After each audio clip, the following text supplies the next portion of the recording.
Welcome back. We are now continuing with our Candidates Corner, a chance for those running for office to come into our studio and introduce themselves to the town. In this latest report, I sit down with Tom Hallahan, candidate for Governor's Council.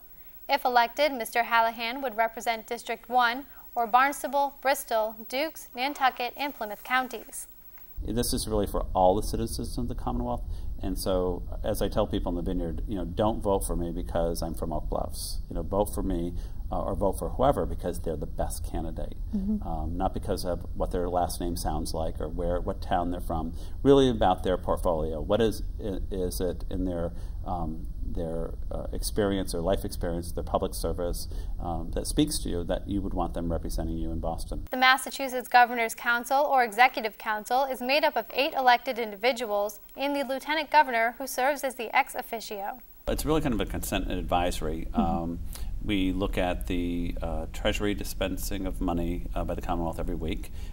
They do approval or appointments of justices of the peace, notaries of the public, but they have a couple of other very, very important roles.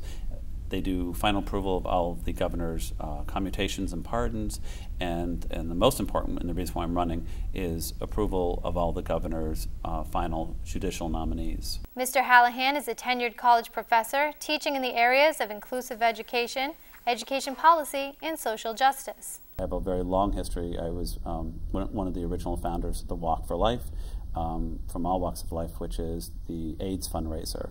And back in 1984, 85, there weren't many people out there. I could only get 3 businesses in Boston to actually put posters up to advertise the walk. You couldn't even put posters up back then, so it was so discriminatory. But although it was a very awful time in that matter, it was actually a very wonderful time because it was grassroots advocacy of both the gay community and people in recovery. So it really was wonderful how citizens really kind of took hold of this crisis that was facing us to make people aware, to raise money, and to help people who were ill.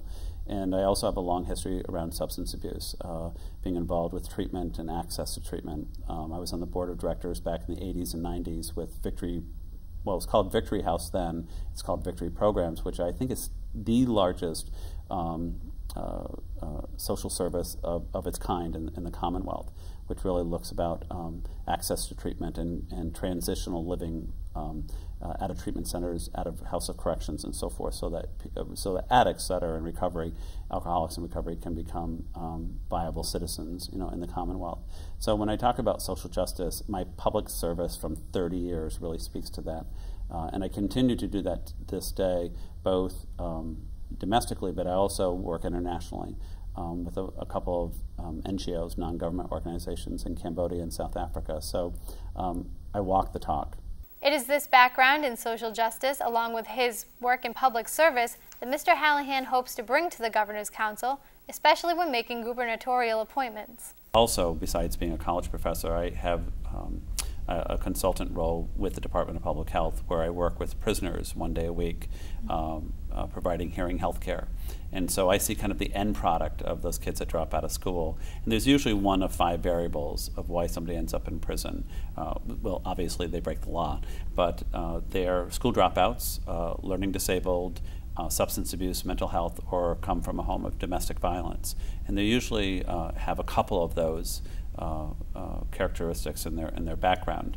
And when people end up going to prison, particularly to House of Corrections, it's this endless cycle of recidivism. And what I would like to see in the final approval of the judges that come to the nominees that come to the council is having judges that have an awareness of why someone is in front of them, not just simply saying you're breaking the law and here's where you need to go, but you broke the law, this is what happened, and this is why you're here. Are there some possible alternatives rather than just putting you in a house of corrections? I think a really good example is somebody whose crime is clearly just related to substance abuse. And let's say there was a crime committed and something that wasn't significant, like a death or a murder that was involved. There are alternatives like community correctional centers where people can be sent there for 9 months, serve their time, but also get recovery, get some treatment, and so that they end up possibly being a productive member of society, rather than going into the House of Corrections, which usually has the opposite result. For more information on Tom and his campaign, visit tomhallahan.com.